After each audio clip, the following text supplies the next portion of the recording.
নমস্কার। একটা ছোট্ট ব্লগ করলাম। তো আমার এই ব্লগটা করার কারণ হচ্ছে, আমার মা নাকি বলে আমি বাড়ির কোনো কাজই করি না। বাড়িতে নাকি সবসময় শুয়ে বসে থাকি। যখনই বাড়িতে থাকি আমি নাকি শুয়ে বসে থাকি। তো আমার মায়ের কথা মতো আজকে আমি ঘরগুলো গোছালাম। হ্যাঁ, আমি সত্যিই হয়তো আমার ঘর একটু বেশি নোংরা করি। তো জামাকাপড়গুলো এদিক ওদিক ছড়িয়ে ছিটিয়ে রাখি। তো আমি আমার ঘরের জামাকাপড়গুলো গোছালাম। তার কারণ আমার মা বলেছে আজকে কোনো কাজই করবে না। আমাকে দিয়েই নাকি সব কাজ করাবে। তো জামাকাপড় চেঞ্জ করে আমি জামাকাপড়গুলো গোছালাম। মানে আমি যেগুলো ছড়িয়ে ছিটিয়ে রেখেছিলাম সেই জামাকাপড়গুলো আমি আস্তে আস্তে গোছালাম। তো আপনাদেরকে দেখাবো যে আমি আরও কী কী কাজ করলাম। তার জন্য কিন্তু এই পুরো ভিডিওটা আপনাদেরকে দেখতে হবে। তো আপনারা যদি কাইন্ডলি আপনাদের হাতে টাইম থাকে তাহলে পুরো ভিডিওটা দেখুন। খুব বেশি বড় হবে না, জাস্ট 2 থেকে 3 মিনিটের হয়তো ভিডিওটা আমি করছি। জামাকাপড়গুলো গুছিয়ে তো আমি এই টেবিলটার উপর রাখলাম। মা আগে থেকেই অনেকগুলো জামাকাপড় গুছিয়ে রেখেছিলেন। তো আমি পরে আলমারিতে এগুলো ঢোকাবো। তো সবার প্রথমে আমি বাড়িতে ঢুকে জামাকাপড়গুলো গুছিয়েই হ্যান্ড ওয়াশ দিয়ে হাতটা ধুলাম, যেটা আমি সবার প্রথমেই করি বাড়িতে ঢোকার পরেই, সবারই করা উচিত সেটা। তো আমি হাত পা ধুয়ে তো তারপর আমি চলে আসলাম রান্নাঘরে। তো আমাদের রান্নাঘরটা একদম বাথরুমের সঙ্গেই অ্যাটাচ করা। তো আমি রান্নাঘরে আসলাম। তো রান্নাঘরে আসার পর মা আমাকে বলল যে জলের বোতলগুলো ভরতে। তার কারণ হচ্ছে আপনাদেরকে আগেই বললাম আমি নাকি কোনো কাজই করি না। তো মায়ের অভিযোগ।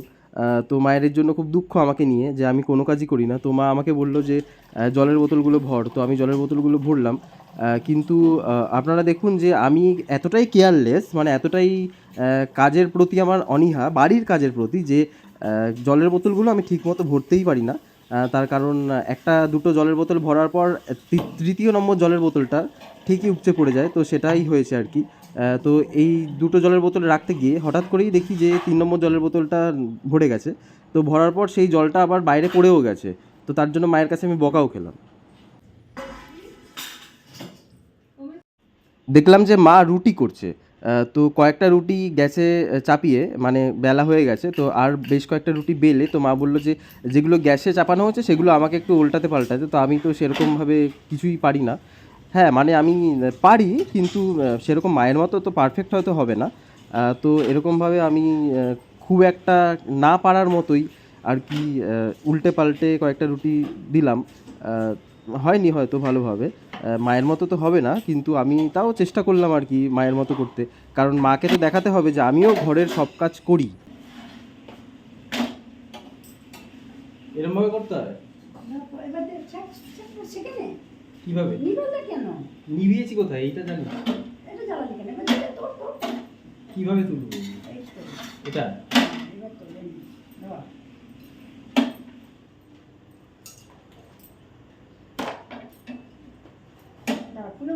এই তো হয়েছে।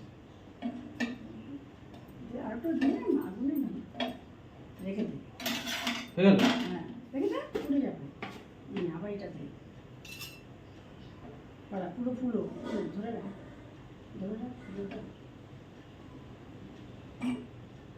উল্টে এই যা।